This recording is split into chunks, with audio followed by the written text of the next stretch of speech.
So what's up mga kares? So magandang araw, panibagong vlog na naman tayo ng mga kares, no? At ngayong araw na to mga kares, at susubukan natin yung re-review yung ating Birdman after 2 years na ginagamit natin sa pang-araw-araw natin ginagamit ng mga kares, no? Ngayon naman ay susubukan natin yung arangkada tsaka yung top speed ng ating Birdman ng mga kares. So napapansin nyo na nandito tayo sa malawak na lugar ng mga kares, no? So dito lang to sa may San Fernando, no, sa may intersection. So ayun ng mga kares, no, at susubukan natin susubukan natin yung performance ng ating Birdman after 2 years na ginagamit ng mga kares. So samahan nyo ako mga kares, let's go. So ayan, so simula nung nakuha ko tong Birdman na to ay wala pa ako masyadong pinalitan ng mga kares, no. Maliban dun sa side mirror, ayan. So makikita yung side mirror natin ay Ducati style na yan. So ito yung gulong natin. So ayan. So meron dito gulong din sa harap. So ayan. So sa bulat saka sa belt, no, ay hindi pa natin napalitan. So nililinisan lang natin. At yung air filter natin nilinisan lang natin, pinahangin lang natin. So halos karamihan dito mga guys ay talagang stock to mga guys, no. So ito meron nilagyan na rin akong sticker dito, no. So nabili ko na siya ng 500. So ayan. So sa mga ano natin may goods na goods, so subukan natin. So ayan, no. Kunin natin yung 60, no. Kukunin natin yung 60 sa loob ng ilang seconds, no. So ayan.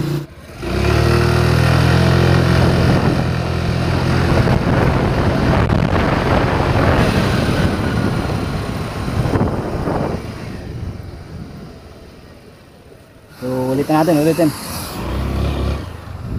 ulitin natin ng mga kares, no, simula 0 so papuntang 60. So let's go.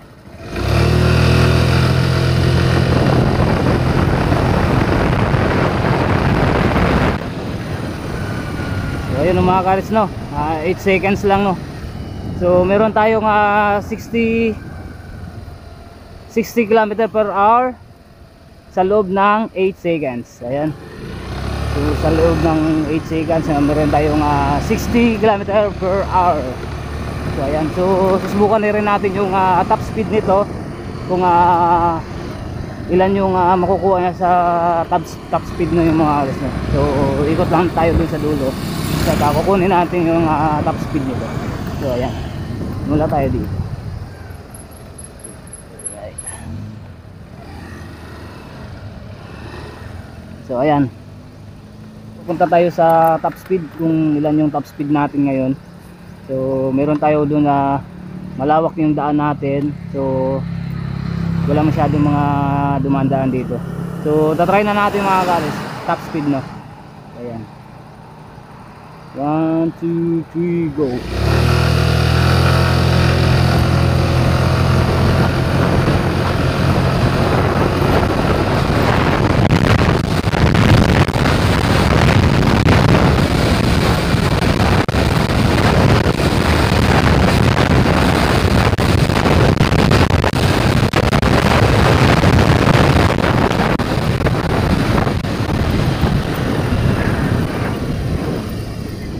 Hindi ko nakita.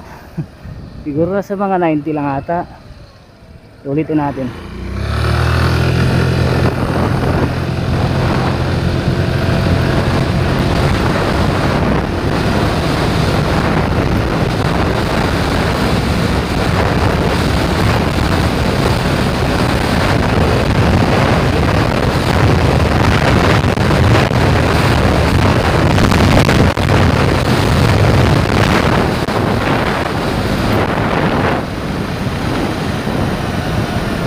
So yun mga kares, no, meron tayong 94 km/h, no.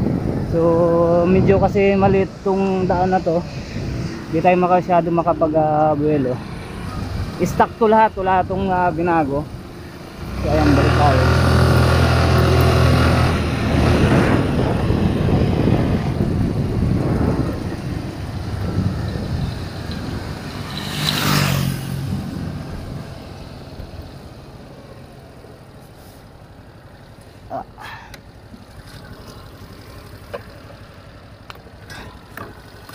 So ayan mga karis, no. So meron tayong 94 kilometers per hour yung top speed natin dito, pero hindi naman to kahabaan ng daan na to. Na goods pa rin, no. Kahit maiksi lang tong daan na to, so nakukuha pa rin natin yung 94 kilometers per hour. So ayan, so sa loob ng 2 years na stock ay wala pa akong binago nito.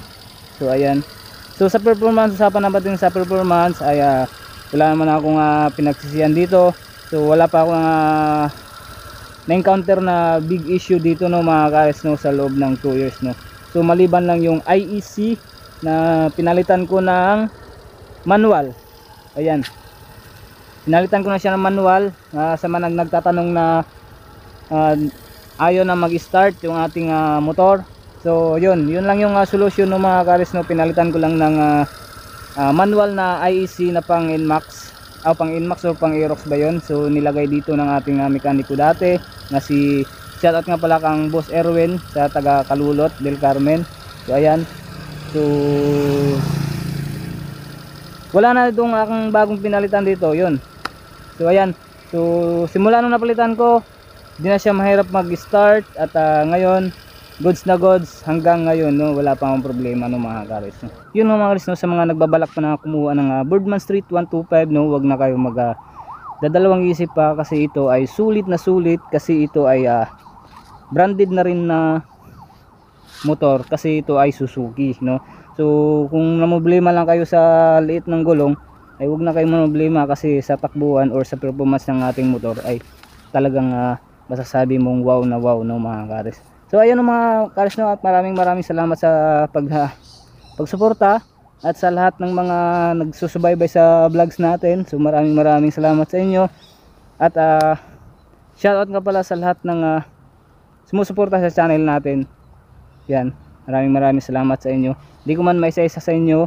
So ayan, no. So hanggang dito na lang, no mga karis, no, at sana ay nag-enjoy kayo at naliwanagan ko kayo sa performance ng ating Birdman Street 125. So hanggang dito na lang, no mga karis, at see you next time.